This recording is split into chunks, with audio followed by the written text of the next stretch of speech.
Nikolai, thanks for coming in. Thank you for having me. Hold your book. It's real. It is real, isn't it? It's like quite real. And anyway, I guess that's sort of an obvious thing to say to an author, but I wonder what that's like for you to feel this, hold this sort of work in your hand, and it's your art and it's your storytelling. What's that like? Yeah, it was quite a process to create it. Like a lot of work goes into it. It's not just something done in a single day. But to see it from the computer and then to have it printed and in your hands is it's very magical, like almost like Christmas. Right on. So, what's the origin story? What's the genesis of this book? What inspired you to put it together? Yeah, no, that's a good question.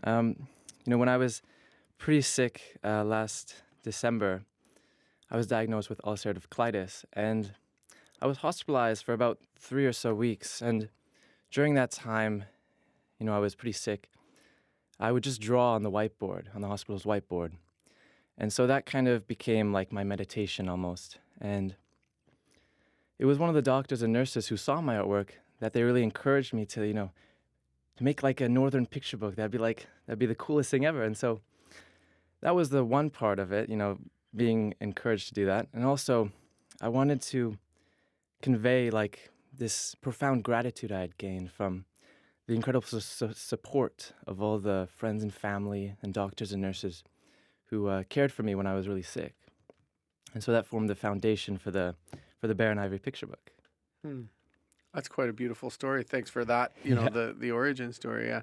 And I was thinking when you first said you started drawing on the whiteboard, I thought, well, the nurses and doctors and people at the hospital must have really appreciated that. Yeah, it was for sure, when it's a quite a scary place to be and you're creating these images that inspire people, it's a really powerful thing. Hmm. So tell us about the story and about the book. Yeah. Well, it follows the journey of a young polar bear who searches through the Arctic for a rare and powerful plant that can save his mother's garden. And along the way, he meets unique characters from the Arctic, like a muskox, a walrus, a snowy owl, and more. But at the basis of it, it's all about the lengths we go for those we care about, and what we're willing to do for the people we love. So that was in your heart. It was a very, yeah, it sort of just came out. Yeah. That's interesting. Can can I push you on that? Like, you're a young person, hospitalized and unwell, physically unwell at that point in a personal struggle, Yeah. and this comes out of it. Like, just what was the personal excavation, or did it just fly out of you? It really evolved. I did have those first initial sketches, that the ship stuck in an iceberg, and it really evolved when I was starting to combine ideas. But I knew doing something like this would really challenge me, because I've always been drawing and painting ever since I was a kid, and so I really wanted to do something that would challenge me, and I'd grow as a result. And I found that doing this was also a great way to, come out of such a low time with like a renewed sense of purpose to work on this. Yeah. Hmm. The art's beautiful. How do you see yourself as an illustrator and as an artist? Yeah. I'm for sure definitely emerging. Like this is my first kind of piece of work, and it's really quite something to put all of your illustrations into a single story. And so yeah, I think it makes it quite special book. Very focused body of work because it Yeah. has to abide by this story. Yeah. What do you love about painting?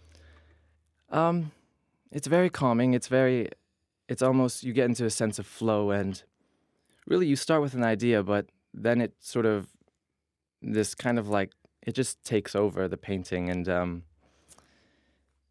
you don't when you're going to paint, you might not be the most confident about how it's going to turn out, but you keep working at it and you keep working at it, and eventually it comes out better than you would have expected at first.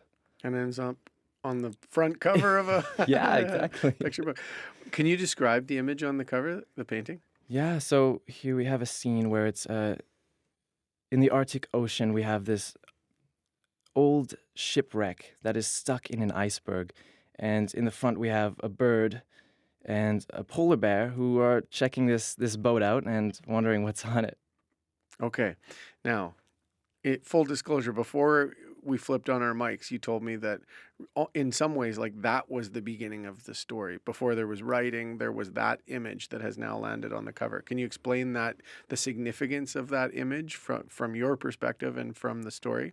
Yeah, when I was in the hospital, I and a drawing on the whiteboard, and it was this image I created, the ship stuck in an iceberg and with the two characters. Um, but never did I imagine it would become the cover of my next book. And to have something that was a part of my time when I was really sick and struggling, but also to be a part of something that is such a tremendous accomplishment, I think is something I've never experienced before. And yeah, it was.